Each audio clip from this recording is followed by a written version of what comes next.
Hey guys, it's Keisha. Welcome back to my channel, and if it's your first time tuning in, thank you so much for clicking on this video. As you can tell by the title, this is a Get Ready With Me Curvy Girl edition.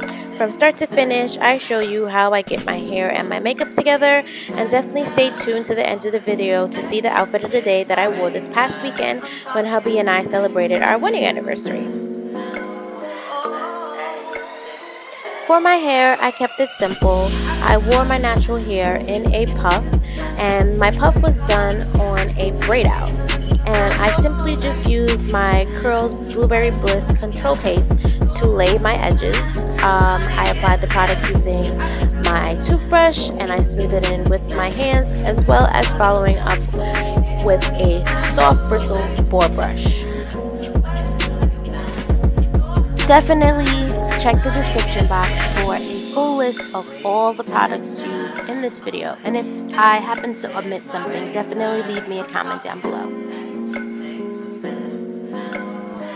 Now, to secure my puff, I use a shoestring, and I've had this shoestring the entire time that I have been natural. I've never used anything else to secure my puff, and I just take my time and slide it into place, and once it's in the position that I want, I use a single bobby pin just in the front to pin it in place and prevent it from sliding backwards, and then I just tuck the excess string into itself.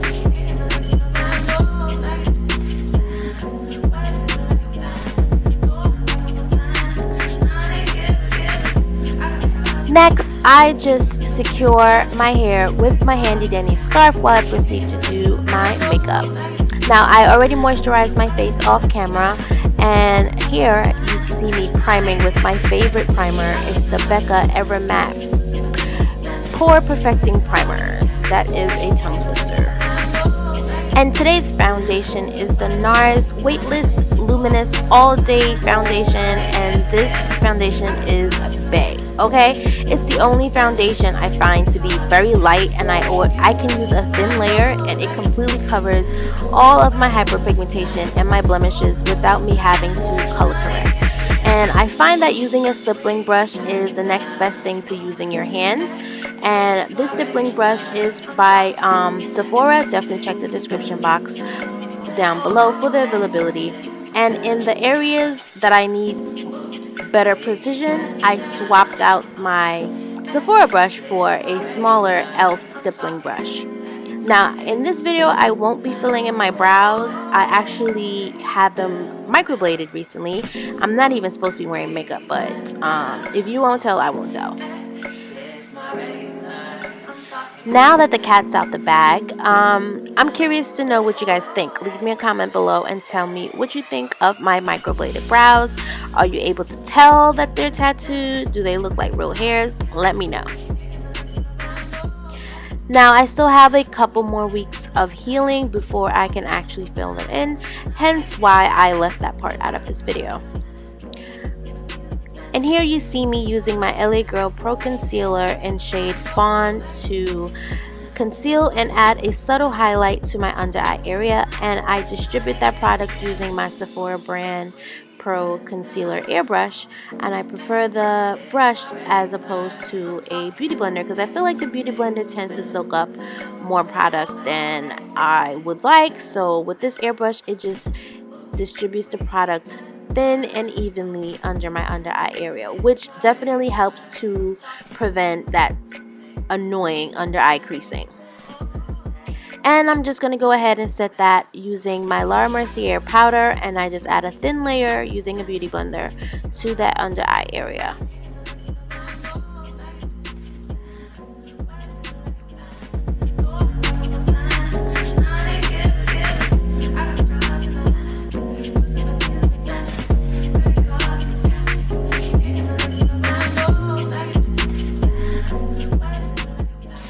Next, I use my Cover FX press powder, and I just go all over my face just to blend everything together and make it a seamless application.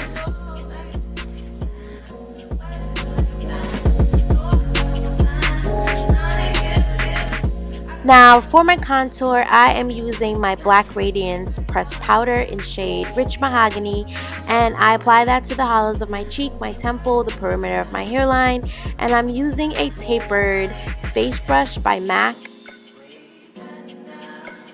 And I'm just applying a very light layer just to add some dimension back to my face.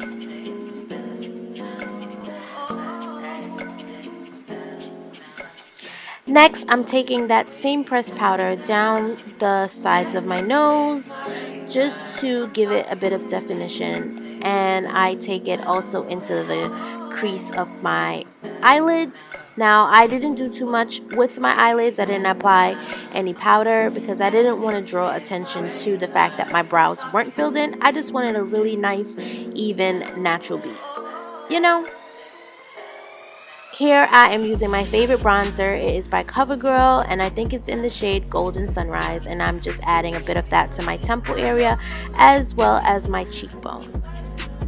Next, I apply my liquid eyeliner to my lids, and I have hooded lids, so to prevent my liner from transferring onto my lids, I only line the outer 2/3 of my eyelid area. That's just a tip for my fellow hooded lid ladies.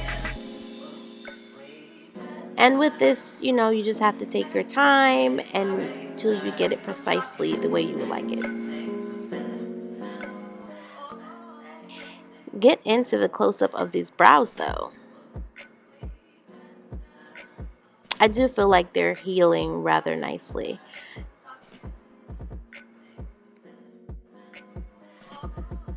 I do have a full brow tutorial, which will be linked down in the description box below.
Next, for the lip recipe, I am using a Rimmel pencil all over my lips, and then I follow up with a e.l.f. matte lipstick in the shade Tea Rose. And again, this entire look is just about keeping everything natural and light, and just, you know, just enhance what is naturally there. So they say.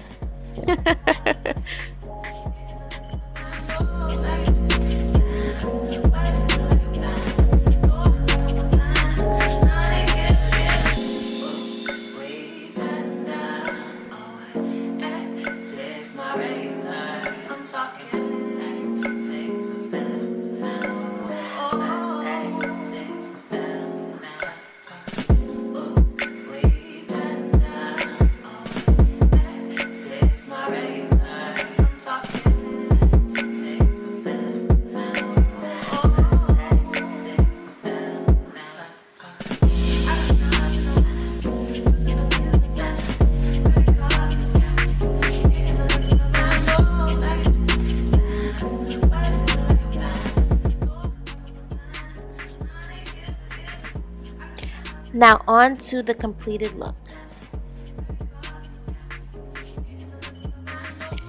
To conclude this video, I wanted to leave you guys with a simple style tip. Take the time to create a signature style for yourself. Choose silhouettes that flatter your body no matter the number on the scale. When you define your signature style, you're always in style. Again, I appreciate each and every one of you who watches my videos. If you've enjoyed this style video, please let me know in the comments down below. Give it a thumbs up so that I know to continue expanding my channel. Feel free to share this video with a friend, and I will definitely catch you in the next one. Bye guys!